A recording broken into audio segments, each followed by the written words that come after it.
My current girlfriend used to work at a Pizza Hut in an old building. She used to close the night shift alone, as she was the manager, and had to stay in after the crew was done to count the register, do all the paperwork, etc. The Pizza Hut consists of the station in front, the kitchen in the back, and the office in the back as well. There's also a second floor, which is only storage in the changing rooms for the staff. She told me she felt uneasy as soon as her first shift there. Most nights she would hear running footsteps upstairs, the TVs in the sitting area for the customers turning off and on randomly. In the front doors, the doorbell ringing while the door was not moving. All that when she was alone. Another coworker she was close with shared the same experiences with her. I believed her because she has a history of paranormal encounters and is very serious about that stuff. But I wasn't convinced.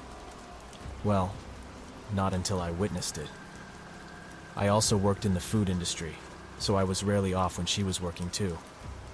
One Sunday I was off, so I decided to come pick her up and spend the last 30 to 45 minutes of her workday she usually spends alone with her this time. She gave me a tour of the place, and it did feel uneasy, but nothing significant happened, except for some rattling noises upstairs, until I mentioned how quieter her ghost in Pizza Hut was.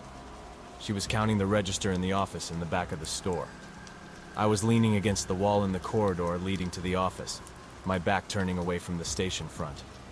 To my right, there was the dishwashing room.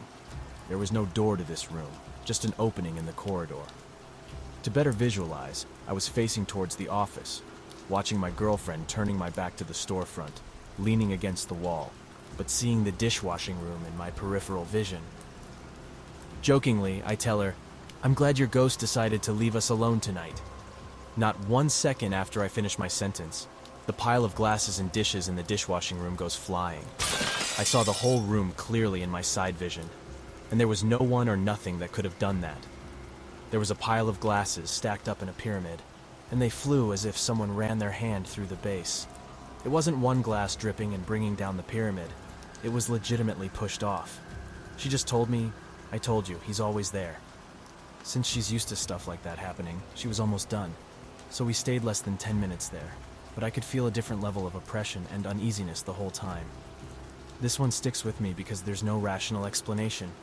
I saw the dishes go flying around, and it was a direct response to my joke. I have no other experiences that could be explained. This story takes place last year. My name is Brooke, and I was with my best friend Rachel. We were both at my house one Friday night. It was probably 9 p.m. Rachel and I are co-workers as well as best friends, and we had both worked late that night.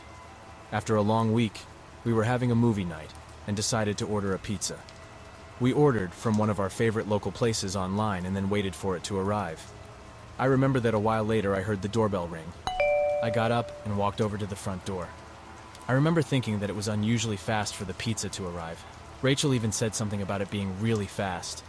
When I opened the front door, I was expecting to see the pizza delivery guy. But what I saw instead was a man standing there with no pizza.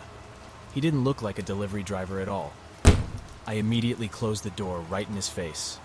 I didn't give him a chance to speak or do anything. I walked back over to Rachel and told her that some random guy was there. At this hour, it was really weird for somebody to be at the door, and I usually never got people at my front door anyways, who both looked out the window and saw no car in the driveway. We didn't see the guy walking down the driveway or street either. I was afraid that he had gone around to the side or hid in the bushes or something. We looked at a couple of different windows but didn't see anything. And a couple of minutes later, though, we heard a noise coming from the backyard. We couldn't tell exactly what it was or if we were just being paranoid. We looked out of the back window but didn't see anything. Then the doorbell rang again. We both carefully walked over and looked out the window. We saw a different guy standing there holding a pizza and had a hat on of the pizza company that we ordered from. This was clearly the pizza guy. I walked over and opened the door for him. After I got the pizza, I asked the delivery guy if he had seen anybody walking around my front yard. He looked confused and said no. We watched him go back to his car and then leave. When we heard that, we felt a little bit better.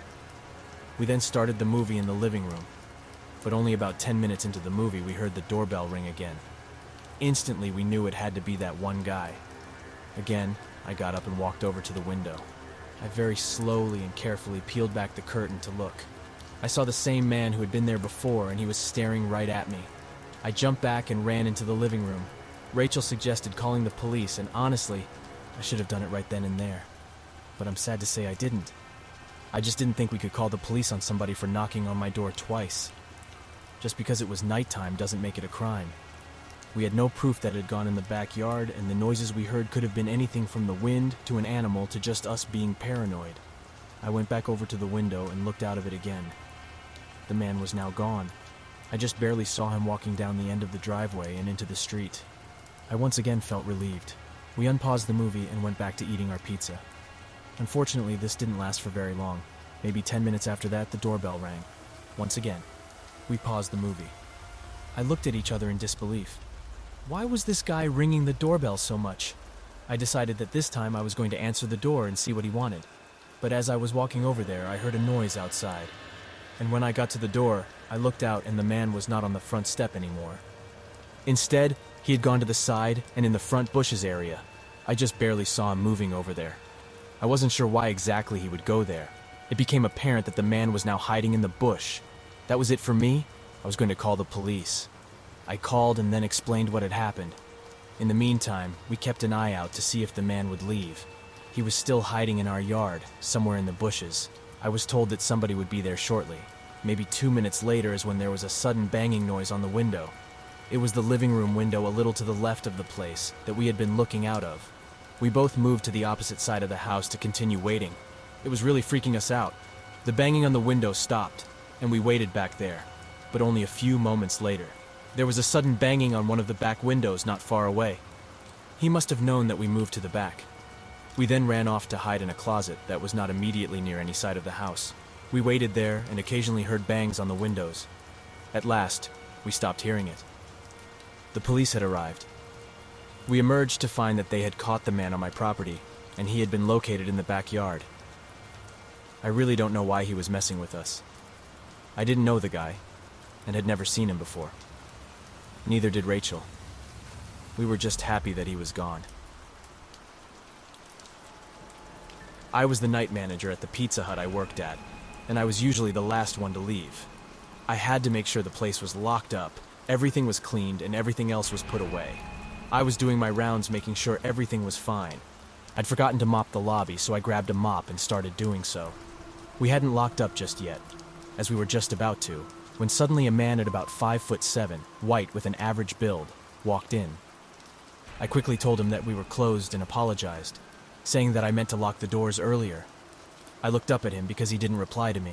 He looked nervous, as if searching inside himself for what to say. I spoke up again, saying, "Sir, you need to leave. We can't serve anyone else tonight."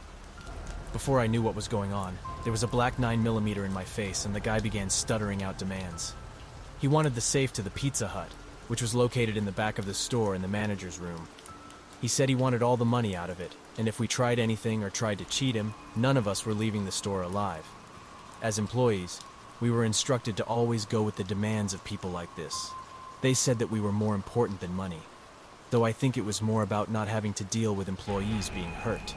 Anyway, I did as he told me to, and I led him behind the counter to where the safe was.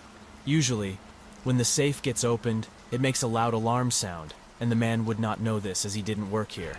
When I went to open the safe, the alarm sounded, and immediately he assumed that I had alerted the cops with some sort of secret button. Before I could tell him otherwise and try to explain it, he panicked and I blacked out. When I woke up, I was in the hospital. I had stitches on the back of my head. The guy had smacked the 9mm to the back of my skull, knocking me out before fleeing the scene. Luckily, the other employees weren't hurt. When I was feeling good enough to talk to the cops, I gave them my description of the situation. But the guy wasn't caught. The police say he probably left town. But still, at least the situation didn't get any worse.